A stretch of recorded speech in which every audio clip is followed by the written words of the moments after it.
Chapter 4. The Rabbit Sends in a Little Bill. It was the White Rabbit, trotting slowly back again, and looking anxiously about as it went, as if it had lost something, and she heard it muttering to itself, "The Duchess! The Duchess! Oh, my dear paws! Oh, my fur and whiskers! She'll get me executed, as sure as ferrets are ferrets! Where can I have dropped them, I wonder?" Alice guessed in a moment that it was looking for the fan and the pair of white kid gloves, and she very good-naturedly began hunting about for them, but they were nowhere to be seen. Everything seemed to have changed since her swim in the pool, and the great hall, with the glass table and the little door, had vanished completely. Very soon the Rabbit noticed Alice as she went hunting about, and called out to her in an angry tone, "Why, Mary Ann, what are you doing out here? Run home this moment, and fetch me a pair of gloves and a fan. Quick now!" And Alice was so much frightened that she ran off at once in the direction it pointed to, without trying to explain the mistake it had made. "He took me for his housemaid," she said to herself as she ran. "How surprised he'll be when he finds out who I am! But I'd better take him his fan and gloves, that is, if I can find them." As she said this, she came upon a neat little house, on the door of which was a bright brass plate with the name W. Rabbit engraved upon it. She went in without knocking, and hurried upstairs, in great fear lest she should meet the real Mary Ann, and be turned out of the house before she had found the fan and gloves. "How queer it seems," Alice said to herself, "to be going messages for a rabbit. I suppose Dinah'll be sending me on messages next." And she began fancying the sort of thing that would happen. "Miss Alice, come here directly and get ready for your walk." "Coming in a minute, nurse, but I've got to see that the mouse doesn't get out." "Only I don't think," Alice went on, "that they'd let Dinah stop in the house if it began ordering people about like that." By this time she had found her way into a tidy little room with a table in the window, and on it, as she had hoped, a fan and 2 or 3 pairs of tiny white kid gloves. She took up the fan and a pair of the gloves, and was just going to leave the room, when her eye fell upon a little bottle that stood near the looking-glass. There was no label this time with the words, "Drink me," but nevertheless she uncorked it and put it to her lips. "I know something interesting is sure to happen," she said to herself, "whenever I eat or drink anything, so I'll just see what this bottle does. I do hope it'll make me grow large again, for really I'm quite tired of being such a tiny little thing." It did so indeed, and much sooner than she had expected. Before she had drunk half the bottle, she found her head pressing against the ceiling, and had to stoop to save her neck from being broken. She hastily put down the bottle, saying to herself, "That's quite enough. I hope I shan't grow any more. As it is, I can't get out at the door. I do wish I hadn't drunk quite so much." Alas, it was too late to wish that. She went on growing and growing, and very soon had to kneel down on the floor. In another minute there was not even room for this, and she tried the effect of lying down with one elbow against the door, and the other arm curled round her head. Still she went on growing, and as a last resource she put one arm out of the window and one foot up the chimney, and said to herself, "Now I can do no more, whatever happens. What will become of me?" Luckily for Alice, the little magic bottle had now had its full effect, and she grew no larger. Still, it was very uncomfortable, and as there seemed to be no sort of chance of her ever getting out of the room again, no wonder she felt unhappy. It was much pleasanter at home, thought poor Alice, when one wasn't always growing larger and smaller, and being ordered about by mice and rabbits. I almost wish I hadn't gone down that rabbit-hole, and yet, it's rather curious, you know, this sort of life. I do wonder what can have happened to me. When I used to read fairy tales, I fancied that kind of thing never happened, and now here I am in the middle of one. There ought to be a book written about me, that there ought, and when I grow up I'll write one. But I'm grown up now," she added in a sorrowful tone. "At least, there's no room to grow up any more here." "But then," thought Alice, "shall I never get any older than I am now? That'll be a comfort in one way, never to be an old woman, but then always to have lessons to learn. Oh, I shouldn't like that. Oh, you foolish Alice, she answered herself. How can you learn lessons in here? Why, there's hardly room for you, and no room at all for any lesson books. And so she went on, taking first one side and then the other, and making quite a conversation of it altogether, but after a few minutes she heard a voice outside, and stopped to listen. "Mary Ann, Mary Ann," said the voice, "fetch me my gloves this moment." Then came a little pattering of feet on the stairs. Alice knew it was the rabbit coming to look for her, and she trembled till she shook the house, quite forgetting that she was now about 1,000 times as large as the rabbit, and had no reason to be afraid of it.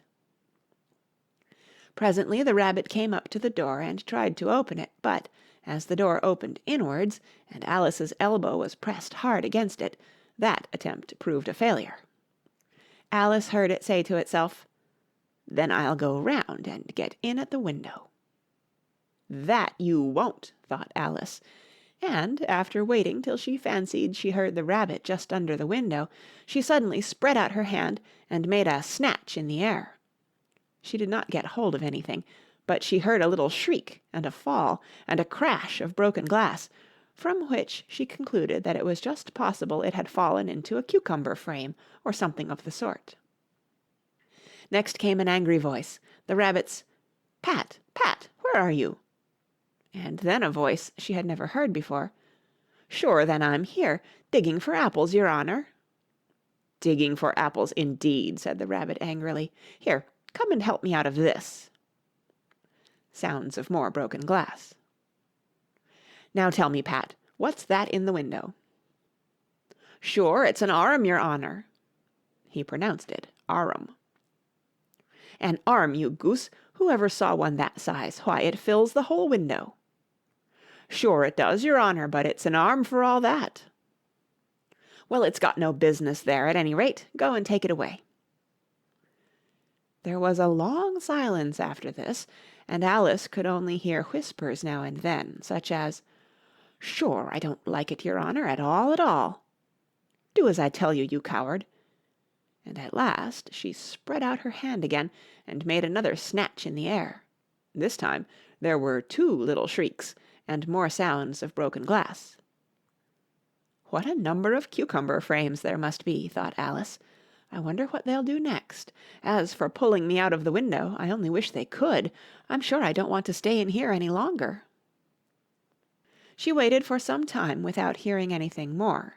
At last came a rumbling of little cart-wheels, and the sound of a good many voices all talking together. She made out the words, "Where's the other ladder?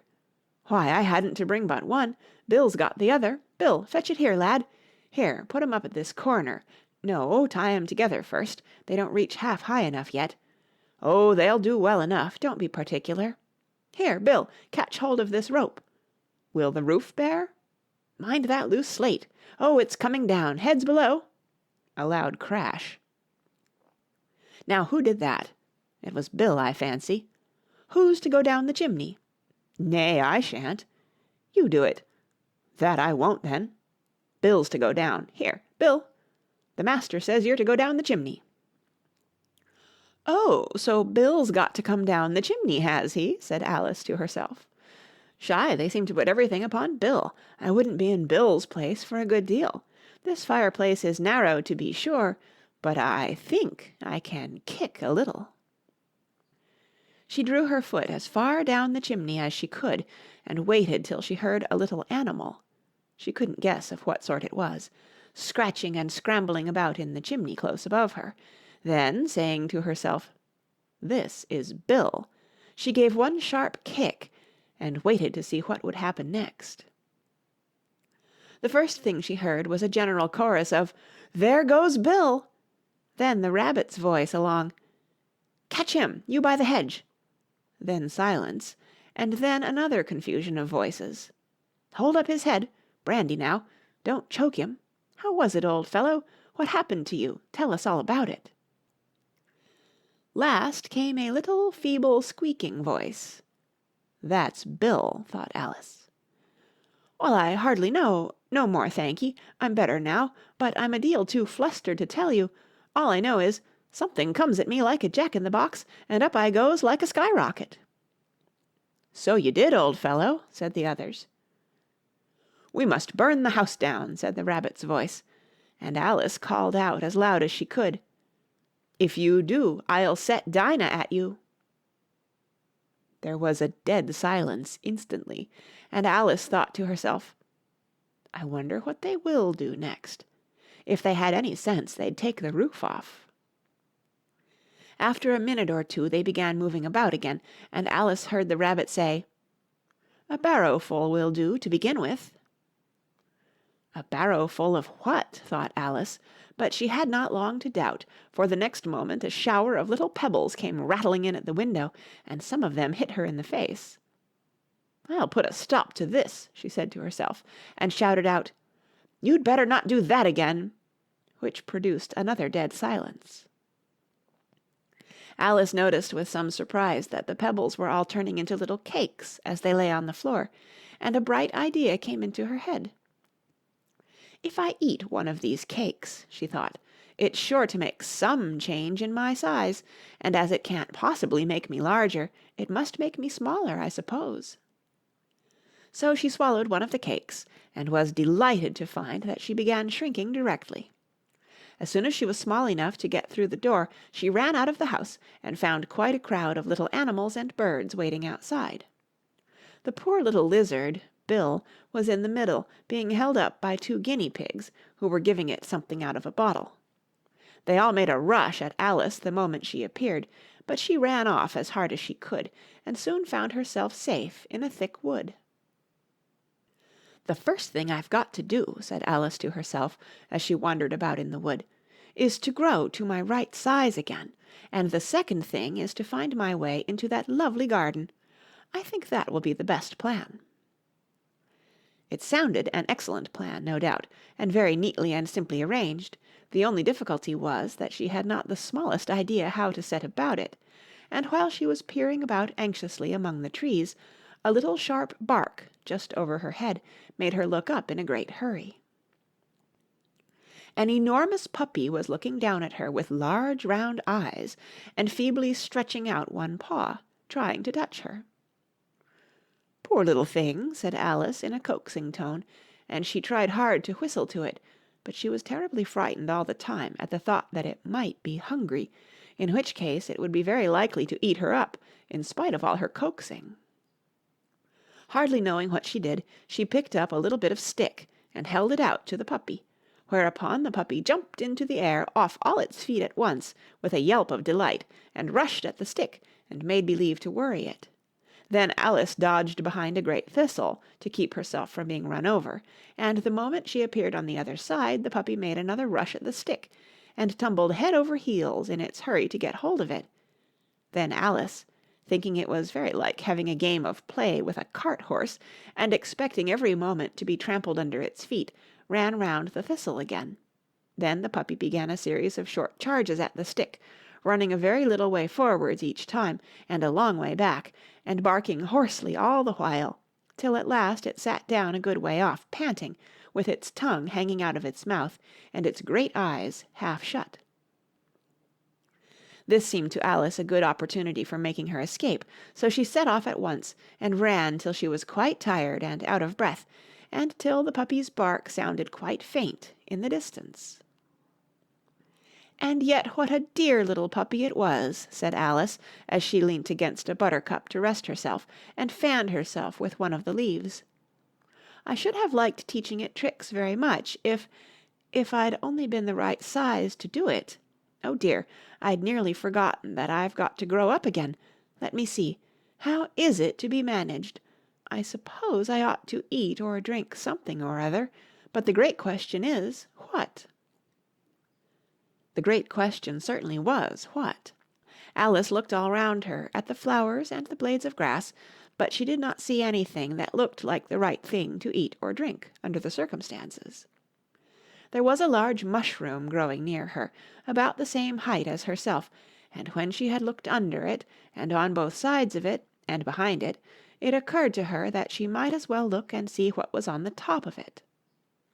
She stretched herself up on tiptoe, and peeped over the edge of the mushroom, and her eyes immediately met those of a large caterpillar that was sitting on the top with its arms folded, quietly smoking a long hookah, and taking not the smallest notice of her or of anything else.